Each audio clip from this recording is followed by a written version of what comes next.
Assalamualaikum warahmatullahi wabarakatuh. Perkenalkan, nama saya Nikmah Hayati dengan NIM D1A020040 kelas B Program Studi Agroteknologi. Baiklah, pada kesempatan ini saya akan menjelaskan tentang hasil review ceramah dalam rangka memperingati Isra dan Mi'rajnya Nabi Muhammad SAW. Mengapa peristiwa Isra Mi'raj terjadi di malam hari?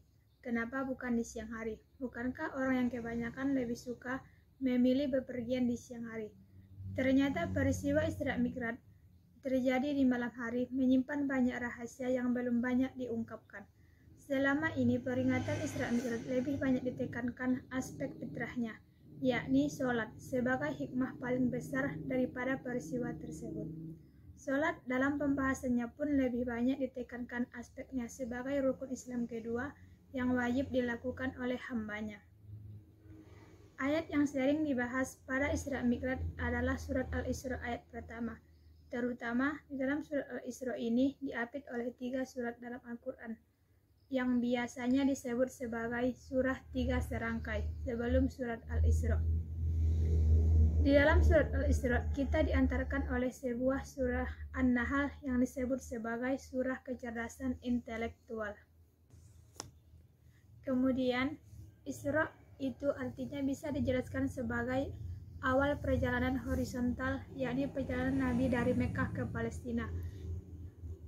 Tetapi Mi'raj itu tetap tidak bisa dijangkau oleh akal, yakni sebuah keyakinan. Nah, setelah surat Al-Isra ini diantar dan diikutkan kembali dengan sebuah surat yang biasanya disebut sebagai surah kecerdasan, yakni surat Al-Kahfi. Hampir semua surat Al-Kahfi tidak bisa dijangkau oleh akal. Jika kita ingin mendaki ke langit, maka jalan yang ditempuh adalah Mi'raj, tersungkur, menyungkurkan.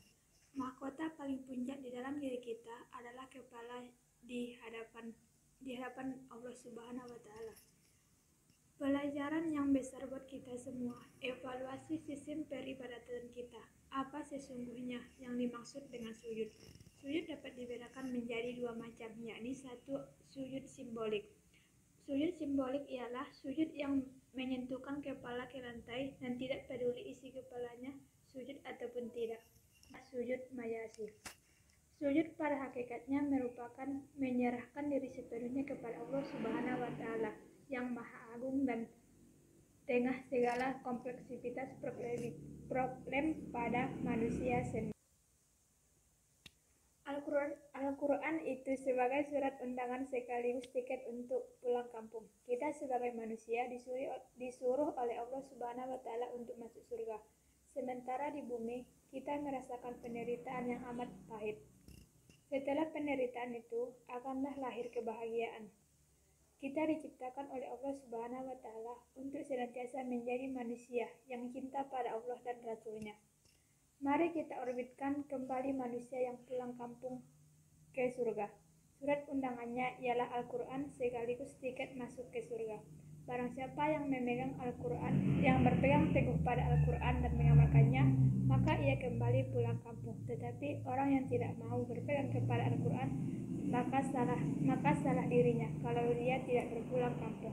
Hanya 2 tempat kita sebagai manusia, yakni kalau bukan surga di sana, maka neraka bagi tempatnya. Selanjutnya, kesimpulan dari hasil review ceramah dalam memperingati Isra Mi'raj, yakni pelajaran kita untuk semua, jangan memandang orang yang tidak populer. Biasanya ilmu dalam